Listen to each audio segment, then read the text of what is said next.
It's an honor to be here today and to share with you this homily. And the reason why I'm so excited about this homily this morning is because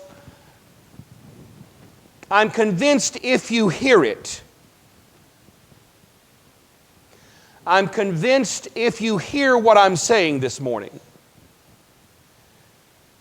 that you will discover that your life will be transformed. I better live up to that. The purpose of the gospel of Jesus Christ, the purpose of the Orthodox Christian faith, the purpose of the faith in your life and in my life is to change you.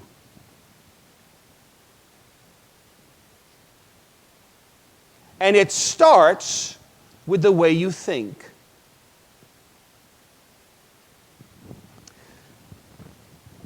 Last week was summer camp at St. Stephen's Camp. I always love doing that. The older I get, the less I love it. And the reason why is I just can't keep up with these kids. I just can't keep up with them.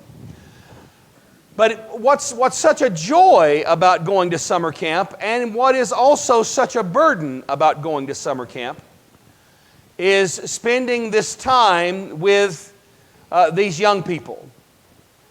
And you might ask, why in heaven's name is this a burden to you, Father? And it's a burden because I forgot how hard it is to be a teenager.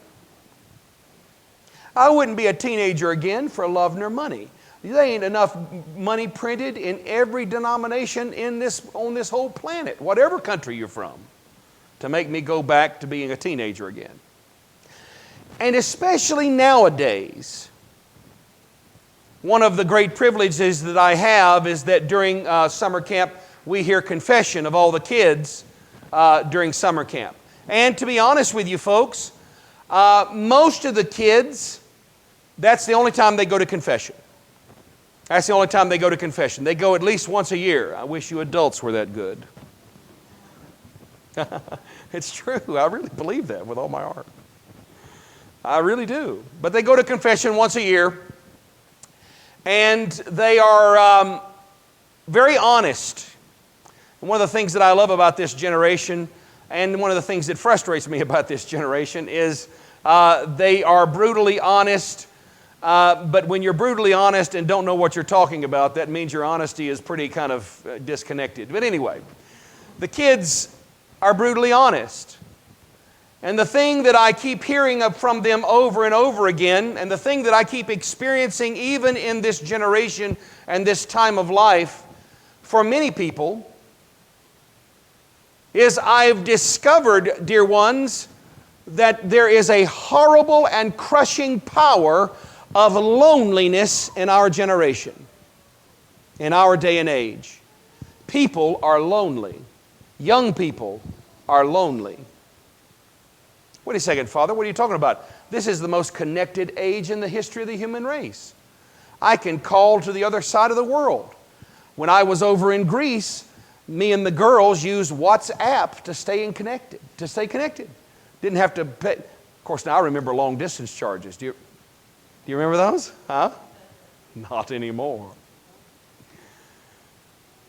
I remember, so when we were over in Greece, I used the WhatsApp app, and that's hard to say, WhatsApp app. But anyway, I used the WhatsApp app to stay connected to the family back here in the United States. It's the coolest thing in the world. In an instant, poof, there's a picture. I'm looking at my daughters. I'm saying their good night blessing. Very early for me in Greece, but very late for them where they're at. I say their blessing, and we're staying connected. So, Father, you tell me that there is this crushing sense of loneliness. Yes. And especially among our young people. Because, you know, all the kids, when they go to camp, they have to turn in all their cell phones.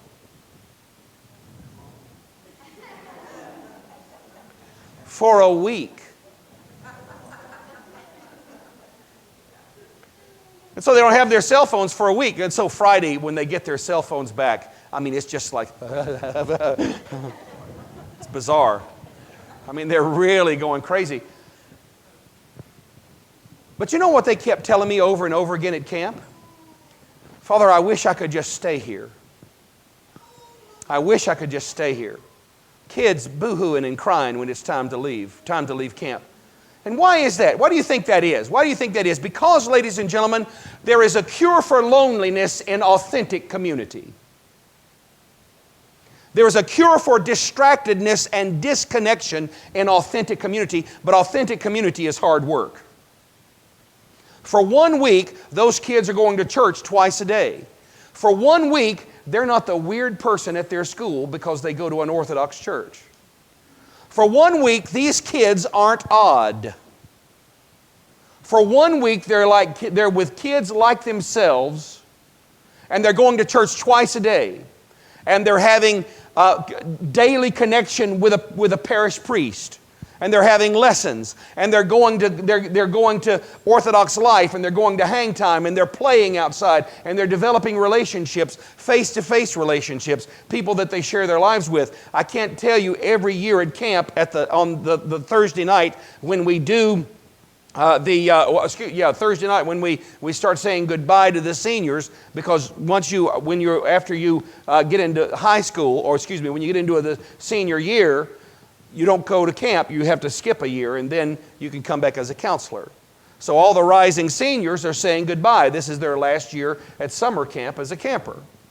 And every one of them, to the one, says, I have made friends here I'll have my entire life. And they're right. But they did it. I almost want to go into how the Grinch stole Christmas, and when the Grinch found out that Christmas came anyway. They did it without buttons and bags and packages and gifts. It came all the same. They made friends without their technology, without their Facebook, without their Instagram. By the way, I understand that Facebook's passé now. Who knew? I can't keep up with this stuff. Now it's Instagram. Isn't it? Isn't it Instagram? Okay, good. Whew. I don't know any of this stuff. I really did work hard. This is what I do, guys, every week. Every week, to prepare for homilies, I read vociferously from the secular publications of the day, New York Times, things like that, different news magazines.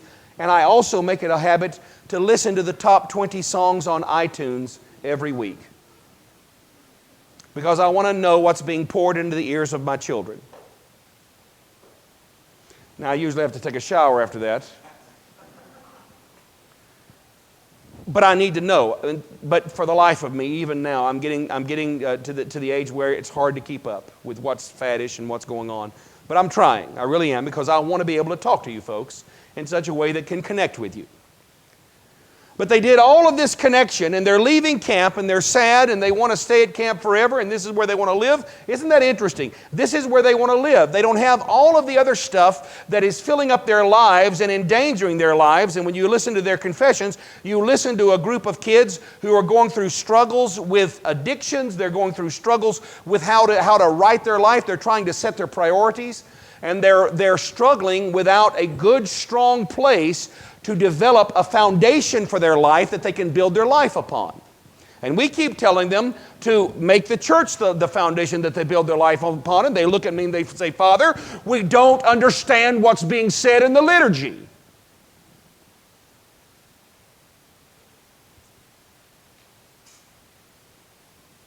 By the way, that doesn't matter whether it's in Greek or English. But for heaven's sake, let's don't make it any harder than it is.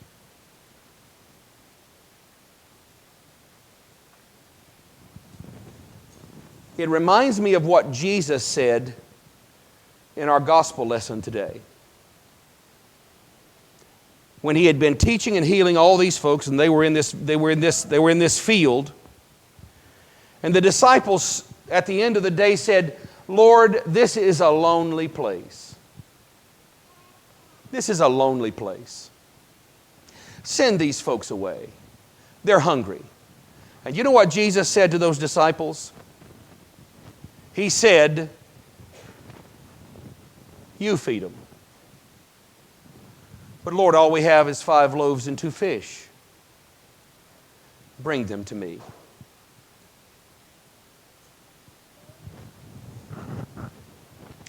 If you're experiencing loneliness in your life, if you're experiencing a sense of disconnection in your life, if you're in a lonely place, I want you to know that you have everything you need even if you don't realize it. Especially if you have access to Jesus Christ. And it doesn't matter how little you have. And it doesn't matter what threadbare is going on in your soul where you feel like, man, I'm just holding on by the skin of my teeth. I'm just barely hanging on with my fingernails. It doesn't matter how little you have in your life. It doesn't matter how little money you have in your life. It doesn't matter how little education you have in your life. It doesn't matter how much money you have in your life. It doesn't matter how much education you have in your life. It doesn't matter where you are in your life with your relationships. It doesn't matter. Wherever you are, especially if it's a lonely place, bring what you have to Christ. Bring your love to Christ. Bring your fears to Christ. Bring your substance to Christ. Do you know how we're going to build this church? I was up at the retreat center looking at the beautiful cathedral that the bishop is having built there on the grounds. And do you know that we don't owe a penny on that building? He's built every bit of that without going into debt, 1 penny. Not 1 penny. He's built it as he had the money. How do you do that except without a miracle? Well, what you do is you bring what you have. And you don't worry about what you don't have. You don't allow what you don't have to keep you from achieving what you can. You don't make excuses. Folks, let me tell you something. The second my daughters open their mouth and say, yes, but Daddy, I automatically want to just say, guys, the days of excuse making are over. We're Greeks, we're poor, we're uneducated, there's just a few of us, we're not very rich, we're not very smart, and all of the excuses over and over and over again. The excuses are over. They are not helping you, are they? In your relationships, with your fear, raising your kids, having your career, all of the excuses are not helping you. So when the disciples say, Lord, all we have is 5 loaves and 2 fish, guess what Jesus thinks? That's enough. Why? You got me, boys. I said, let there be light. When you got the guy who said, let there be light on your team, you're okay. You're going to be fine. You just got to plug in. You got to stop making excuses as to why your faith is so weak, as to why your devotion is so threadbare, as to why your relationships are so shallow, as to why you're afraid, as to why you're lonely, as to why you can't achieve what God has made you to achieve. Calm down, Father. Watch your blood pressure. I had a chance to preach twice at camp, and it was so much fun to watch these kids. Because you know me, you guys hear me all the time, God help you. But they didn't, and they just thought that was the funniest thing they'd ever seen in their lives, see a preacher like this in front of them preaching. They thought it was hilarious. Always not in a good way, trust me. You have enough in your life right now.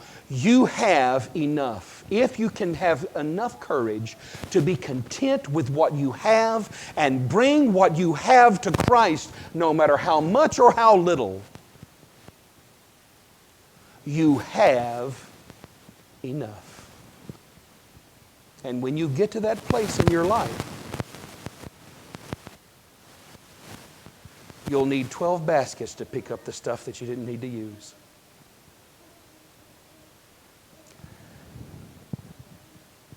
Our community here at Saints Raphael, Nicholas, and Irene is at a tipping point.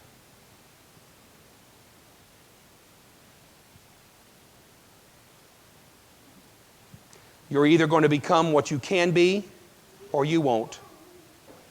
Make no mistake, my brothers and sisters, you are the folks that will make that choice. your parish council, your leadership. We have almost 100 kids signed up for Sunday school next Sunday school time.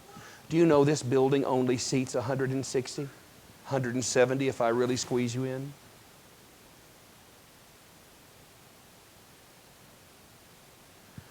This community is at a tipping point, and you're either going to rise to the occasion or you're not. I'm telling you this morning, you better rise to the occasion and stop the excuses, because what you have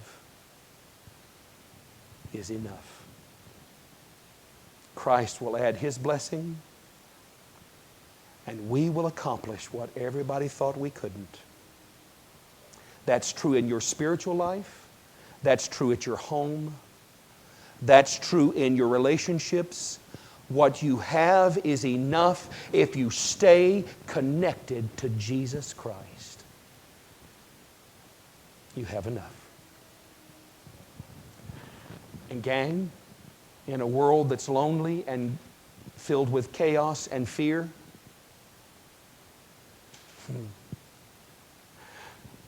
that's good news. Amen.